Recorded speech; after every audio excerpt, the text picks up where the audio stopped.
Hi guys! Magandang gabi. Welcome back po dito sa Gandara SRU channel. Andito na naman nga po ako, nagbabalik. Nag-iisa ninyo nagmamagandang kaligyo Tabrikans upang magatid ng latest update and fresh happenings patungkol sa TVJ. Basta mga balita po na may kinalaman sa Itbulaga, sagot na natin yan. Ganun din sa loob at labas ng showbiz. Kaya naman, kung isa ka sa mga hindi pa nakaka-subscribe dito sa aking channel, maaari lamang napindutin po niya ang subscribe button at notification bell para kayo maging updated at ma-notify every time na may mga bago po tayong video or update. So, eto nga para sa gabing ito, mga kadarbikan, sa ating pag-uusapan ay patungkol po sa tatlong bagay. Una ay patungkol nga po dito sa meron pong gustong ipaban na lamang dawang Itbulaga. So, bakit kaya kadarbikan gusto pong ipaban ang Itbulaga? Isa din sa ating pag-uusapan ang patungkol po dito sa naging guest ng Showtime na kung saan ay parang napapasobra naman po ata sa pag-judge ang ilan pong kapamilya fans at pagsakay po dito sa binitawan na ni Vice Ganda na gusto lang magpa-viral nitong si Kuya. Paano kung hindi pala sinasadya? Parang napagbintangan patuloy itong si Kuya, no? Ang dating po tuloy nung iba sa naging reaction ni Vice Ganda is parang nabastusan sila. Nabastos ang mga host dahil sila ang nasa harapan tapos Tower Cats ang isisigaw.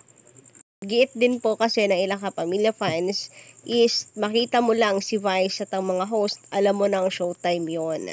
So, paano pong tila na sosobrahan naman po ata sa judgment ang mga fans or panatiko ng Showtime. To the point na tawagin po na parang may saltik or may saltik talaga itong si Kuya.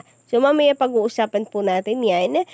Ganon din ang tungkol dito sa tila problema po ng Itbulaga kanina. So, ano kaya po yung naging problema ng TVJ or ng Itbulaga kanina? So, unahin na nga po natin pag-usapan ito pong patungkol sa naging pagbara na ginawa po ni Vice Ganda sa kay Kuya. Guest po ba nila yan, Kadabrikad, sa Especially For You? Na kung saan, nagkamali nga po siya, sinigaw po niya yung Dabrikads, or hindi niya natuloy, Dabrikads lang, Dabr lang. Pero, si Vice Ganda, binara po niya ito ang sinabi na gusto lang magpa-viral ni Kuya. Halatadong sinasadya daw kasi bukayo naman daw, sabi ni Vice Ganda. So, yun po yung exactly niyang sinabi bilang pagsagot niya, tugon po niya, reaction niya dito kay Kuya. Anyway, alam niyo naman, konting kibot lang sa mga noontime shows ngayon, pinag-uusapan agad sa social media, minamasama minsan, over naman sa praises minsan, 'di ba? Hindi po maiwasan, may mga kanya-kanyang fans 'yan Pero yun nga Kadabrikats, ngayon naman ang nangyari is that hati syempre, meron pong bashers and meron din namang kumakampi dito kay Vice na kung saan masyado nga daw pong halatado. Hindi naman mabenta. Hindi naman daw ka-viral yung kanyang ginawa. Kung mag-viral man siya, ay or pinahiya niya lang yung sarili niya. Meron pa nga pong nagsabi na may saltik daw talaga itong si Kuya. Grabe naman yon. Ang over naman po ng reactions. May saltik agad. Okay na yung gusto magpa-viral kasi gano'n naman talaga since Showtime yan. 'Di ba? Magpasikat. Hindi na rin naman na siya big deal sa ngayon dahil nga sila rin naman nagsabi vice versa na okay sila, hindi sila magkaaway. At the same time, ang lagi na siyang nangyayari ngayon sa Itbulaga. Minsan kinakanta po ang team song ng Showtime, ganun din sa Showtime, minsan kinakanta ang Itbulaga na team song, binabati nila ang isa't isa. So, hindi na siya big deal sa ngayon. So, bakit mabot sa ganyan pong reaksyon na may saltik? Pwede na yung magpasikat.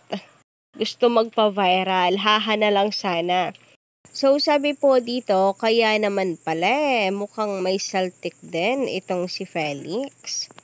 Sabi naman dito, hindi naman benta ang pa-viral niya. Swerte pa rin siya kasi siya ang napili. Red flag, agad-agad. Lol, haltang halata eh. Ikatatlo siyang magpapakilala. Darway Cats pa rin sasabihan. Mabuti at sinampulan. Grabe naman para sampulan or turuan ng leksyon dahil lamang po doon.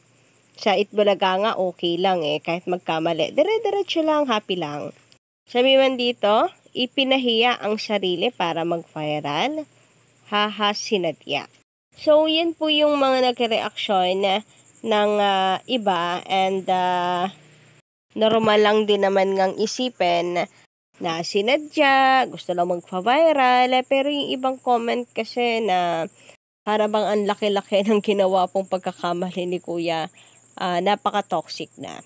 Sabi naman dito, halata kasi nasa GMA ang It's Showtime, tapos sinabi ni Felix na hey Daway Cats, na karibal ng Itbulaga na nasa TV5 ngayon. Magpapa-viral ka pa ba? Magpapa-viral ka pa na bulaga ka pa dito. And meron din ako nabasa mula naman sa atin pong komentor na po pwede rin naman kasi na nirestrikan ang Showtime. Since nasa GMA Network na nga po sila ngayon. Siyempre, kung utos din ng GMA, wala naman po sila magagawa doon kung i-restrict po sila na banggitin ng EB. Anyway, pag-usapan naman nga po natin ngayon ang technical problems sa Itbulaga na kung saan tila meron na naman daw pong delay sa sugod bahay at sa studio. Nagkakasabay-sabay daw po magsalita sila. Sabi dito, yan kasi delay pa rin kayo from studio to barangay. Kaya nagkakasabay-sabay kayo sa pagsasalita. Hindi ba kayang ayusin? Matagal na po yan Ayan, may pag-call out po sa Itbulaga TVJ. Ako hindi ko naman napansin kanina na meron pong delay, no? Pero kung meron man nga, sana po ay maayos. Kasi kapag ka nagtuloy-tuloy po, tapos nagkakasabay-sabay pong magsalita at medyo lumala, malaking problema po yan. Siyempre, maapektuhan din po ang mga host kung paano po nila idadaloy ng maayos yung programa, lalo na kapag live.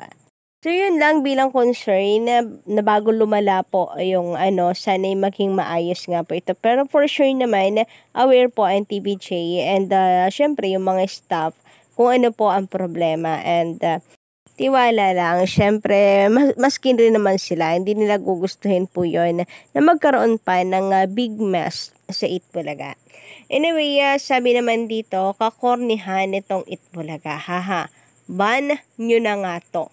Nakakapikon. Grabe dahil lang sa hindi pasok sa kanyang humor ang Itbulaga. Gusto na niyang ibaban ang EB. Grabe nga naman yun. Kaya nga po dalawa na yun yung time show dito sa Pilipinas. Kaya nga dalawa yan. Para may mga pagpipilian. Kung hindi pasok sa humor mo, dun ka sa kabila. Pero hindi mo pwedeng ipaban yan dahil hindi lang naman ikaw ang nanonood. Napakarami pong tao na nanonood na maybe hindi ito pasok sa taste po.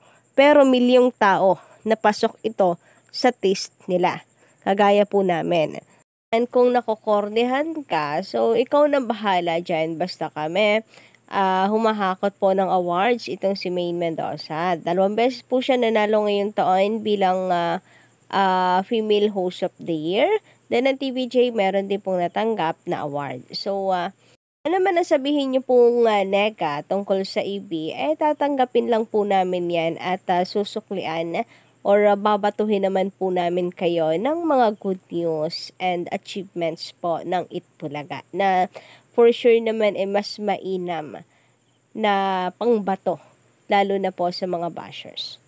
Anyway, muli pala nais po nating ipabatid, iparating sa TVJ ating congratulations and we're happy para po sa kanilang 1 million subscribers sa YouTube. Another achievements na naman po ito para sa Itbulaga. After po na kanilang mga pinagdaanan, narito po at panay naman po ang good news ang dumarating po sa atin at sa kanila.